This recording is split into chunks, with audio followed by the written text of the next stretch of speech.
এই বিষয়তে আমি বিশেষকৈ মই এটা সময়ত দকনীয়া ৰিজাৰ্ভৰ গো পালক আৰু মহ পালকসকলৰ সভাপতি হৈও আছিলোঁ। সেই সময়ত মই 2 বাৰ আনিছিলোঁ এভিকশ্যন অৰ্ডাৰ। আনাত আজি নাম ক'লে অৱশ্যে বেয়া কথাটো, অৰ্ডাৰটো লৈ আহি আমাৰ SDC অফিচ পায়।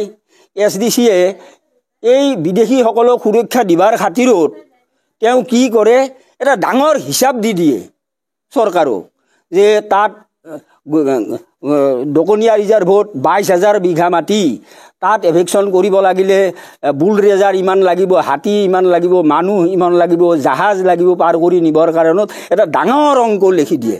সেই ডাঙৰ অংকটো যেতিয়া পায় চৰকাৰৰ হাতত সিমানখিনি পইচা নাই, গতিকে এই কেঞ্চেল হৈ যায়।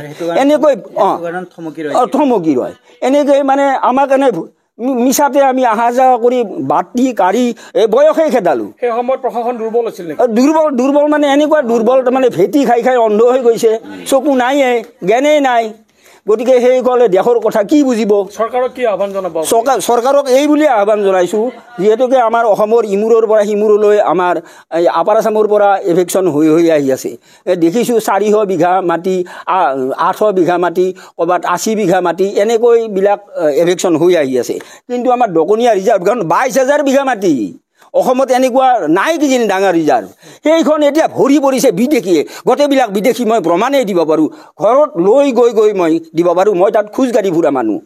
গতিকে মই আহ্বান জনাইছোঁ চৰকাৰক, মুখ্যমন্ত্ৰী মহোদয়ক ইয়াৰ পৰা নমস্কাৰ কৰি আহ্বান জনাইছোঁ, অতি শীঘ্ৰে আৰু এইটো এভিকশ্যন কৰি দিব লাগে। এই 22,000 বিঘা মাটি, তাত ডাঙৰ উদ্যোগ হ'ব, বাঁহ উদ্যোগ হ'ব। তাত মই দিছিলোঁ কেন্দ্ৰীয় চৰকাৰলৈ এই আবেদন যে এইখন এভিকশ্যন কৰি বাঁহ উদ্যোগ গঢ়িব লাগে, ইয়াত আমাৰ কাগজৰ মিল হ'ব কৈছিলোঁ। কিন্তু আমাৰ নিচিনা সৰু মানুহৰ কথা শুনে কোনে? গতিকে মহোদয়ক আহ্বান জনাইছোঁ, আমাক ৰক্ষা কৰিব লাগে। দেশ ৰক্ষা কৰিব লাগিলে এইসকল বিদেশীক ইয়াৰ পৰা খেদিবই লাগিব।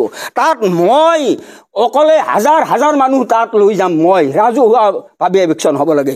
মই চৰকাৰৰ এভিকশ্যনটোতো বাদেই দিছোঁ, ৰাইজে এভিকশ্যন কৰিব লাগে ইয়াত। মই আৱেগেৰে মই কৈছোঁ, যদি নকৰোঁ আমাৰ কিন্তু জাতিৰ ৰক্ষা নাই। জাতি ৰক্ষা কৰিব লাগিলে আমি আগতে মাটি ৰক্ষা কৰিব লাগিব। বিদেশী ইয়াৰ পৰা বহিষ্কাৰ কৰিব লাগিব। ইয়াত কোনো কম্প্ৰমাইজ নাই। তাত মই আগত থাকিম, প্ৰথম মৰিব লাগিলে মই আগত মৰিম, তাৰপিছত মোৰবিলাক মৰিব। এই মই আহ্বান জনালোঁ মহোদয়ক।